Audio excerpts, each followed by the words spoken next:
Do you understand the plot of the stories you read, but struggle to see what's going on at a deeper level? Is your friend Gwennifer always talking with clarity and confidence about the story she read, but you don't even know what's going on? I'm Dr. Clay Zuba, inventor of Zubify. Great readers like me aren't just born this way. We've internalized a process of reading that allows us to break down a story and cut it up into little pieces and put it back in different ways that reveal new insights about it. If you watch this video to the end, you'll be able to get to the deeper meaning of any story you read. Yes.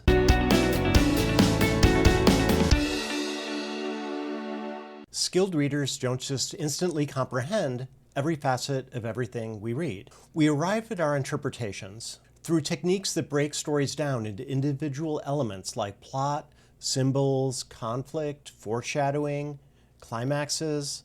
We use these individual elements then to put the story back together and show how it works as a whole on a thematic level. Today, I'll teach you this technique as we study the short story The Flowers by Alice Walker.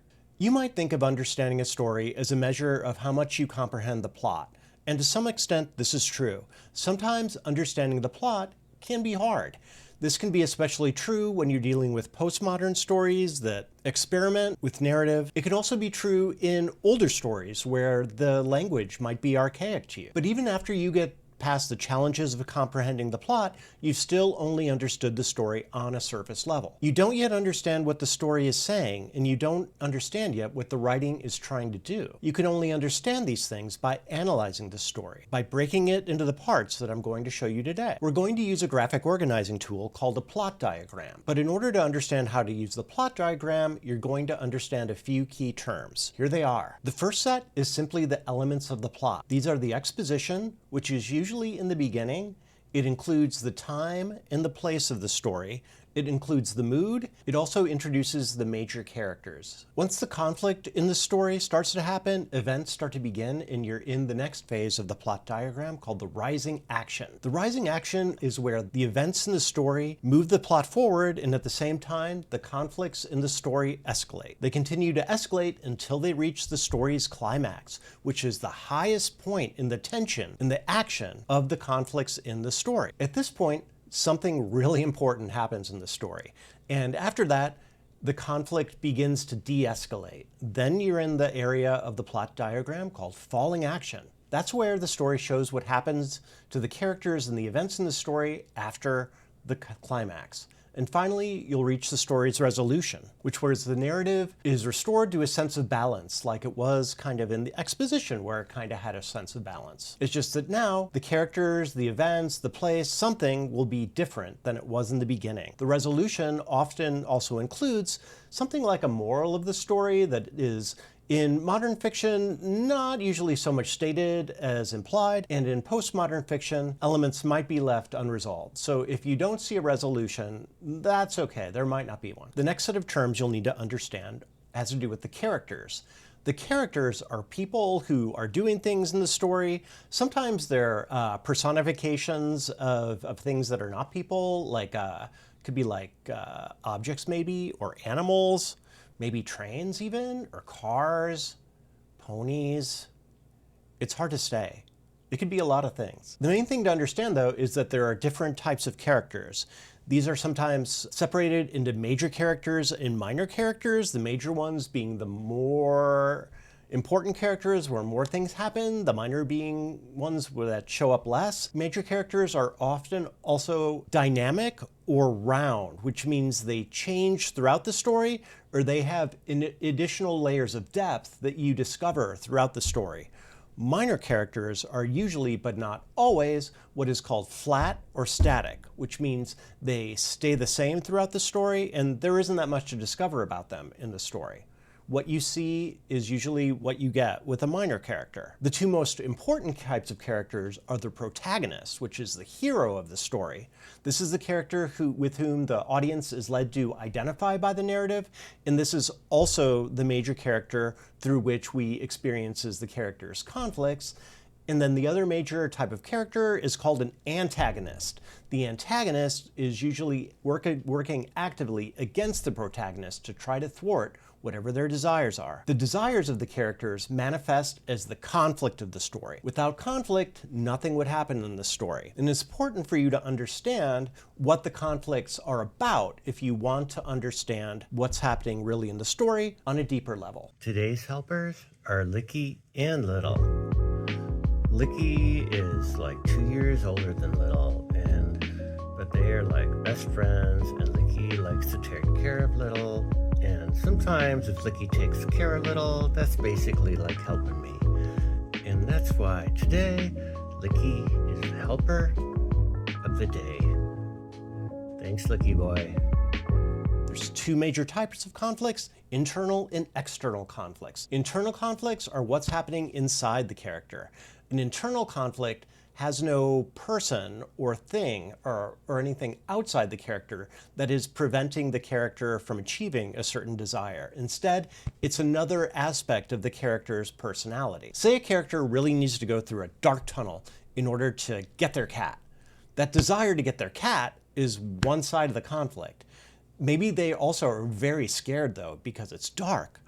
That's very scary. Who knows what's in the dark? Even though they're scared of something outside of them, that's still an internal conflict because nothing has happened outside of it. Now, if the character walks down the tunnel and they find a giant spider and they have to fight that spider to get to the cat, then that spider is a source of external conflict. See the difference? One is only in the character's head or heart, the other is outside the character and actually exists. These internal and external conflicts might be related, but you have to think of them as separate. Finally, there are some other literary devices and plot elements for you to keep an eye on. One is symbol, which is an object, character, or event that does function literally, but it also functions to represent something abstract in the story, usually something that has to do with the theme. You should keep an eye out for irony, which is where something happens or exists that doesn't seem right based on the context. It often is a feeling of incongruity.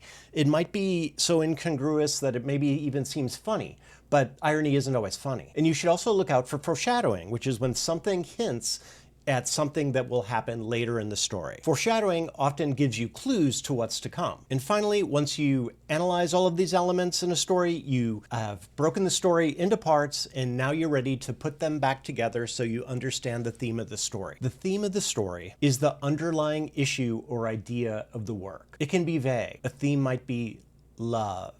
A theme might be overcoming fear. A theme might have to do with the structure of society, and it might be about race or class or gender or something like that. The theme is still pretty general, but all stories also have a thematic message, which is the message that's in the work about the theme. The thematic message is very specific and is specific to the story. Stories can have the same theme, but they might have different thematic messages. For example, two stories might have a theme of love, but one story might have the theme that your love will always be unrequited and that you should instead look inside of yourself in order to be a whole. Whereas in other stories, thematic message might be that you really do need to just keep looking for that special person in your life, and then you'll be complete. As we go further into this list, we get closer and closer to understanding how the work functions on a deeper level and understanding its thematic message.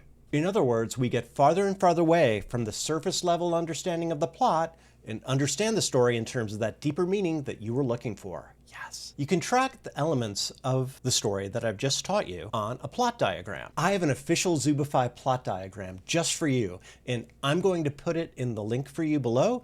It's free. Feel free to click on it and use it as you analyze stories. As you can see, it follows the structure of a pyramid in the sense that it takes what might otherwise be a flat line of the plot and uses one edge of the pyramid to show rising action, then it peaks at the climax, and then has another way for you to track falling action until it gets flat at the resolution. It also has a place for you to track all the other major elements that I discussed with you, like the exposition, the characters' lit devices, themes, and conflicts.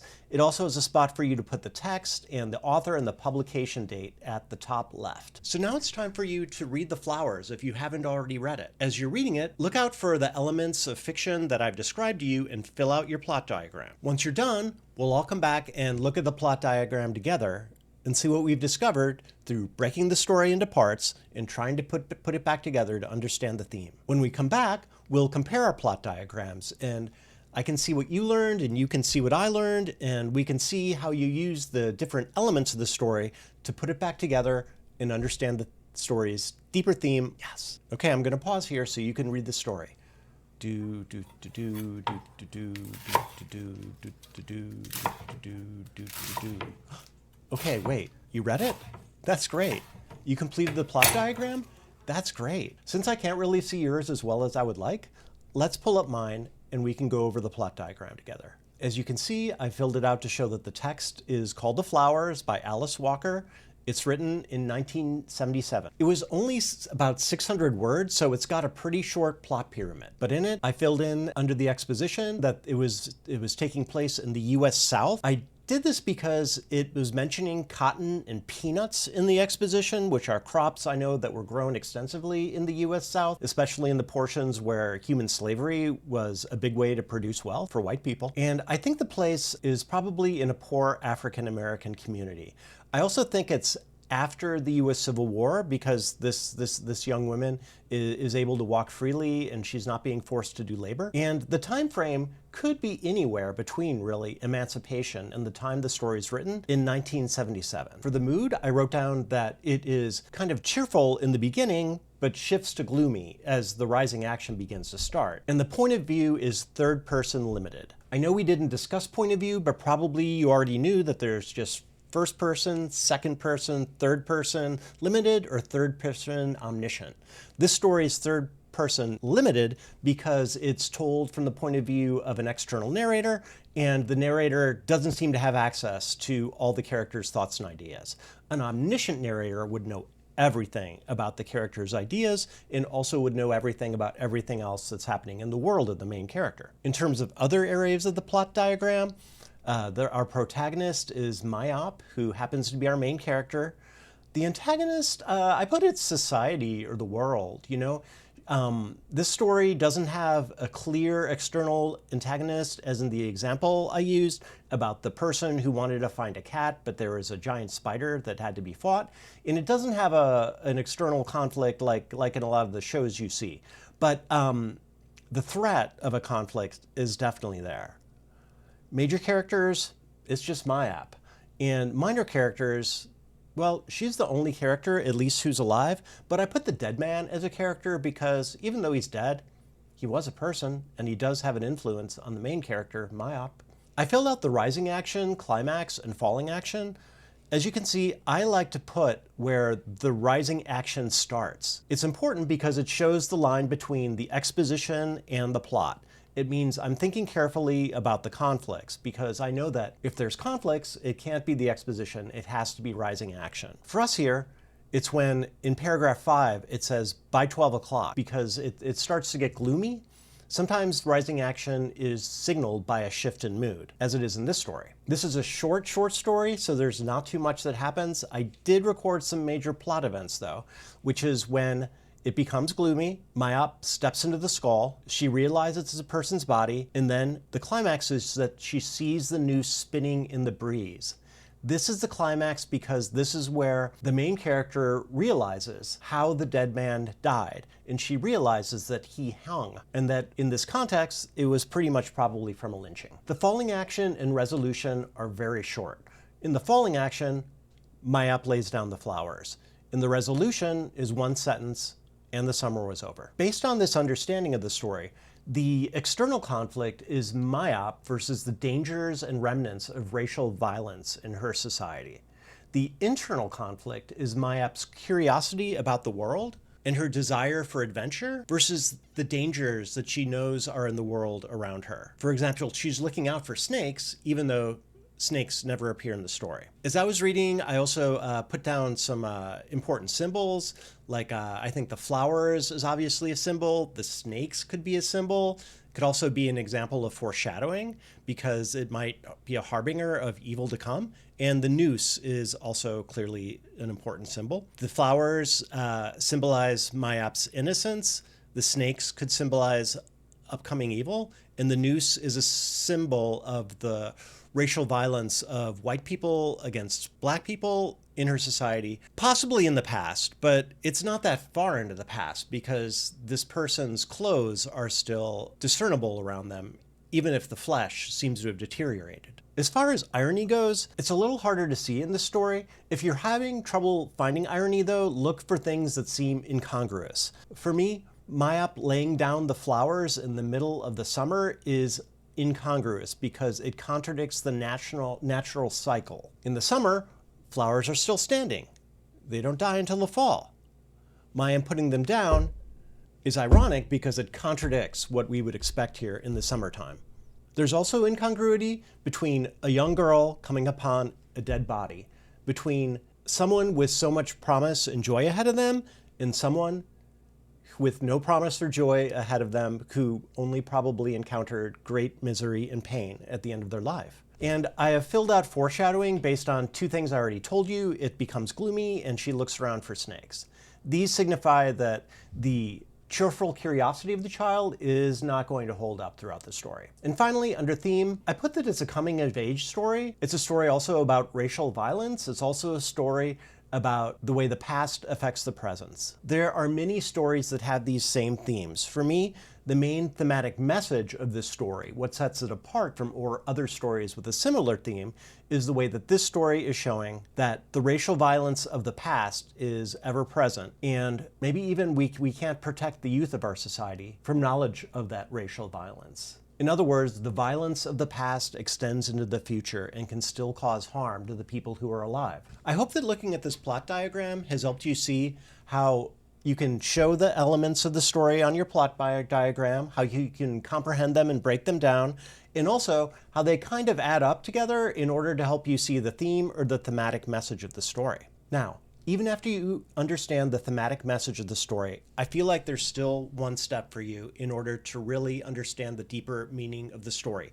And that is to think about how this story that you just read can still apply to the world that you are living in today. In other words, how is this story relevant to you in your life, in your society? This is written in 1977, and it's about a young African-American girl. So unless you too are a young African-American girl living in 1977, you've got to do a little bit of thinking to see how it's relevant to your society. For me, I kind of think that the story is still relevant because we definitely still have moments of racial violence in our society, and we also have reminders of the racial violence of the past. For example, Southern monuments.